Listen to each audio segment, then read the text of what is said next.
Hi friends, welcome to our channel. ఈ వీడియోలో తెలంగాణ హిస్టరీకి సంబంధించి కొన్ని ఇంపార్టెంట్ బిట్స్ అన్ని కూడా ప్రాక్టీస్ చేసుకుందాం. సో కాబట్టి ఖచ్చితంగా వీడియోకి లైక్ చేసి ఖచ్చితంగా ఎండ్ వరకు చూడండి. సో ఇవి మనకు రాబోయే గ్రూప్ 2 మరియు గ్రూప్ 3 ఇతర ఎగ్జామ్స్ కూడా చాలా యూజ్ అవుతాయి కాబట్టి ఖచ్చితంగా వీడియోకి లైక్ చేసి ఖచ్చితంగా ఎండ్ వరకు చూడండి. సో ఇక లేట్ చేయకుండా వీడియో స్టార్ట్ చేసుకుంటే ఇక్కడ ఫస్ట్ క్వశ్చన్ చూడండి. హైదరాబాద్ సంస్థానాన్ని సందర్శించిన మొట్టమొదటి వైస్రాయి ఎవరు? హైదరాబాద్ సంస్థానాన్ని సందర్శించిన మొట్టమొదటి వైస్రాయి ఎవరు అని అడిగాడు. సో దీనికి సంబంధించిన ఆన్సర్ వచ్చేసి మనకు ఈ యొక్క హైదరాబాద్ సంస్థానాన్ని సందర్శించిన మొట్టమొదటి వైస్రాయి వచ్చేసి lord Ripon. Okay, so option 3 అనేది ఇక్కడ రైట్ ఆన్సర్గా చెప్పుకోవచ్చు. సో నెక్స్ట్ క్వశ్చన్ చూసినట్టయితే ఇక్కడ చూడండి. ఏ నిజాం కాలంలో రాజభాష పర్షియా నుండి ఉర్దూకి మార్చారు? ఏ నిజాం కాలంలో రాజభాష అనేది పర్షియా నుండి ఉర్దూకి మార్చడం జరిగిందంటే ఈ క్వశ్చన్ సంబంధించిన రైట్ ఆన్సర్ వచ్చేసి మనకు నిజాం అలీ ఖాన్. ఓకే, నిజాం అలీ ఖాన్ కాలంలో రాజభాష పర్షియా నుండి ఉర్దూకి మార్చడం జరిగింది.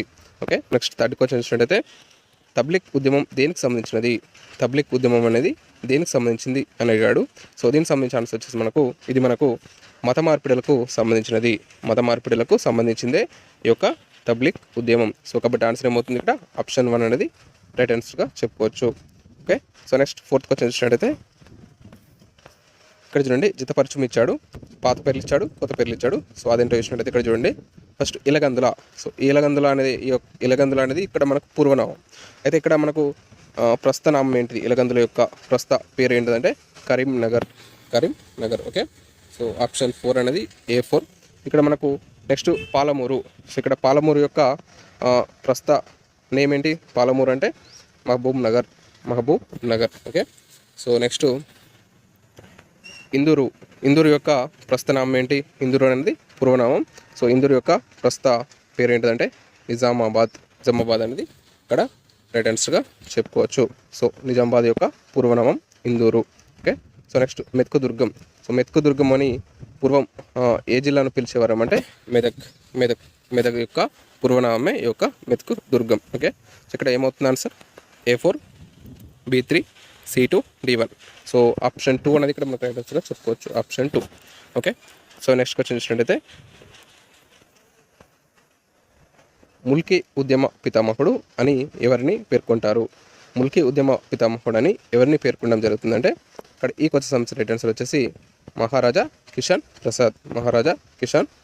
ఓకే, సో నెక్స్ట్ క్వశ్చన్ చూసినట్టయితే సర్పే కాస్ట్ అనగా ఏంటి? సో ఈ యొక్క సర్పే కాస్ట్ అంటే ఏంటంటే మనకు నిజాం సొంత ఖర్చులకు నిర్దేశించిన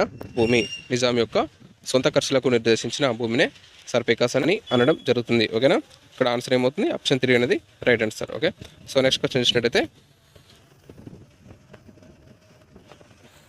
నిజాం రాజ్యంలో వహాబీ ఉద్యమానికి నాయకత్వం వహించినది ఎవరు? నిజాం రాజ్యంలో ఈ యొక్క వహాబీ ఉద్యమానికి నాయకత్వం వహించినది ఎవరు అని అడిగాడు. సో ఇక్కడ ఈ క్వశ్చన్ సంబంధించిన రైట్ ఆన్సర్ వచ్చేసి మనకు ముబారిజ్ ఉద్దౌలా అనేది ఇక్కడ రైట్ ఆన్సర్గా చెప్పుకోవచ్చు. నిజాం రాజ్యంలో వహాబీ ఉద్యమానికి నాయకత్వం వహించింది వచ్చేసి ముబారిజ్ ఉద్దౌలా. ఈ యొక్క వహాబీ ఉద్యమం అనేది ఎవరి కాలంలో జరిగిందంటే నాజీరుద్దౌలా.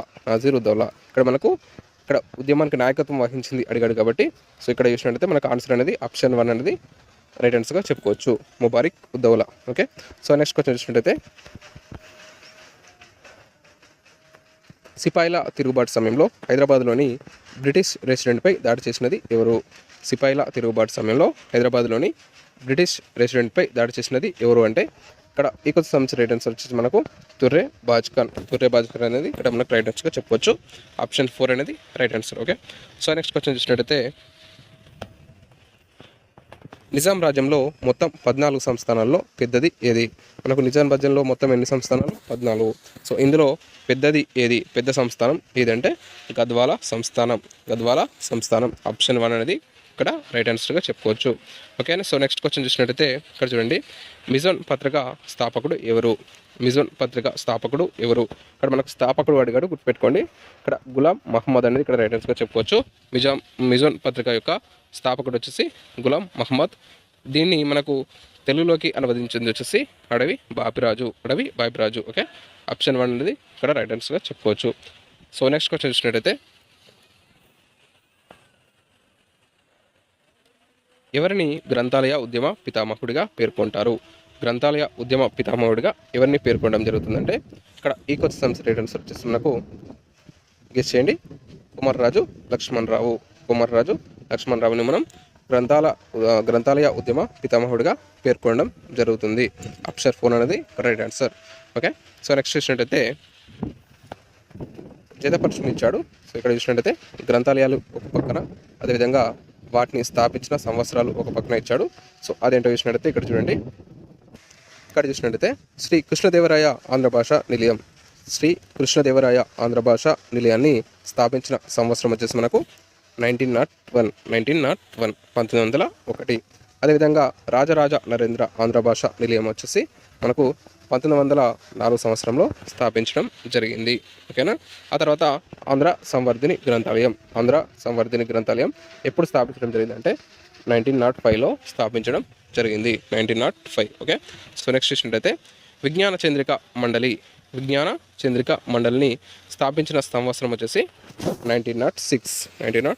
ఇక్కడ ఏమవుతుంది మనకు శ్రీకృష్ణదేవరాయ ఆంధ్ర భాషా నిలయం వచ్చేసి 1901, రాజరాజ నరేంద్ర ఆంధ్ర భాషా నిలయం వచ్చేసి 1904, ఆంధ్ర సంవర్ధిని గ్రంథాలయం 1905, విజ్ఞాన చంద్రిక మండలి 1906. ఇక్కడ ఏమవుతుంది answer A4, B3, C2, D1 అనేది ఇక్కడ రైట్ ఆన్సర్గా చెప్పుకోవచ్చు. కాబట్టి ఆప్షన్ 2 అనేది ఇక్కడ మనకు రైట్ ఆన్సర్గా చెప్పుకోవచ్చు. ఆప్షన్ 2. ఓకే, సో ఇది మనకు ఈరోజు వీడియో. నెక్స్ట్ వీడియోలో మరిన్ని ఇంపార్టెంట్ బిట్స్తో వీడియో చేసుకుందాం. సో కాబట్టి ఖచ్చితంగా వీడియోకి లైక్ చేసి ఖచ్చితంగా మీ మిత్రులకైతే షేర్ చేయండి. So thanks for watching. Thank you.